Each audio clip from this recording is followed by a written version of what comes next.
Hi everyone! So, kamusta kayo? Matagal pala ako nawala sa pagbablog kasi sinumpong ako ng hika. So, ilang araw din akong hindi nakapag-video dahil nga kailangan ko magpahinga. Hindi ko na nakayanan talaga. So, kailangan ko talaga magpahinga. Buti na lang umuwi yung asawa ko from Manila. So, meron din nag-asikaso sa mga bata. Tapos, itong video pala na to is medyo, kung makikita ninyo, medyo hingal na hingal pa ako dyan. So, kaya yan na tamang nagtahi na lang din ako kasi nga may ginagawa si daddy dyan. So, para matulungan ko din si daddy. Kasi yung anak ko nga, natanggal yung butonis ng uniform niya. So, papasok kasi siya maya-maya niyan. Kaya sabi ko ako na magtahi. Tapos kasi siya yung nagluluto, si daddy. So, ngayon nga, ayan. So, nahirapan akong ikabit dyan yung ano. Ayan mo na, nagkakaedad na tayo. May kalabuan na yung mga mata natin. So, yan nga.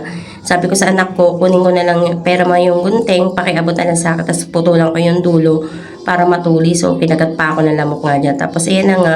Hindi ko na pala nakat yung video dyan. So, pinakita ko dyan yun yung kung paano na pagkakatahi. Ito nga pala yung ano, nagtanggal ako ng, naghiwa-hiwalay pala ako ng lumpia wrapper. Kasi dito, pagka bumili ka dito ng lumpia wrapper, kasi maramihan, hindi kagaya sa iba, di ba, yung mga parang sa tagsa 10 piso, tagan. Dito kasi parang kilo-kilo ang bilihan dito ng lumpia wrapper.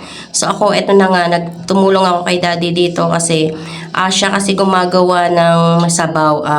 Bali, bola-bola, ayun, ganon. Tapos miswa na may sabaw yan.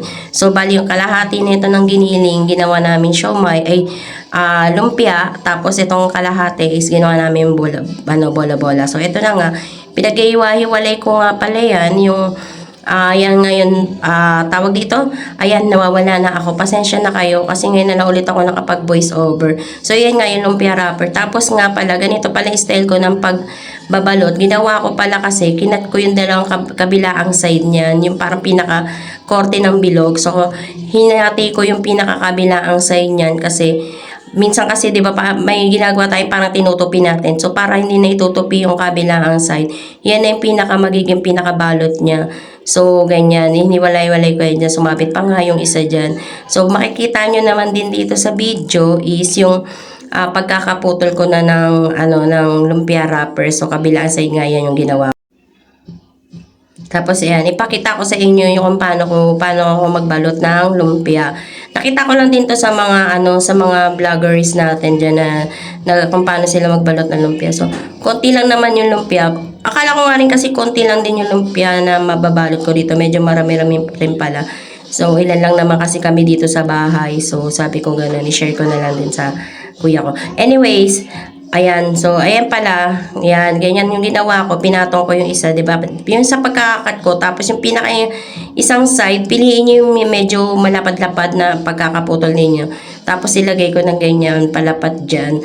So ayan na yung magiging pinakabalot niya sa loob. Yan, yung parang 'di ba ginagawa natin is tinutupi natin sa side yung pagkakarolyo. Yan, ito ganito yung gagawin natin, ginawa ko.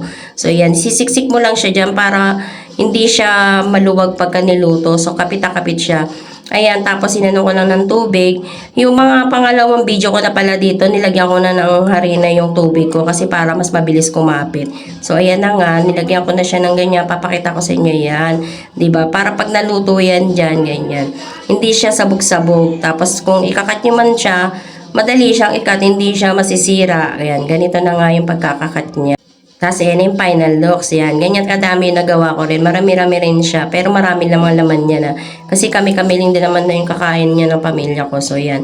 Tapos, ito na nga. Pinuntahan ko si daddy sa kusina. Kasi nga nagluluto nga siya ng bola. Kasi ito yung nahalo na nga niya. Parang piling ko nga na parami. Lagay niya ng harina dyan.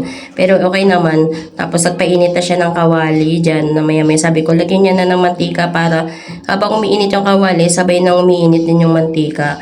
Para pagka nilagay niya yung yan, yung bola-bola, mabilis na rin maluluto. Sabi ko nga sa kanya dito, yung pagkalagay niya nito, anihin niya na agad, baliktarin niya na agad. Kasi yung pagkakasalang niya, hindi naman kasi sabay-sabay yan. Mainit na yung kawali, malakas pa yung apoy. Sabi ko, hinaan niya yung apoy niya.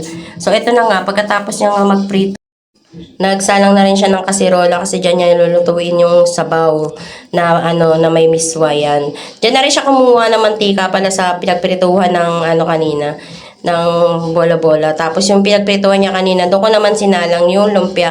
Tapos sabi niya, siya na raw magluto kasi ngayon nakita niya, hinihingal na nga kasi ako. So, medyo napapagod pa talaga ako dyan.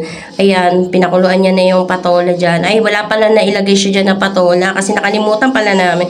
So, ito na nga yung finals na pagkakaluto niya ng sabaw. So, ang sarap nga niyan. Kami dito kasi, pag nagluluto kami, hanggang gabihan na namin, yung pagluluto namin ng pananghalian, hanggang gabihan. So, ayan na nga. Tapos, ito na nga yung lumpia.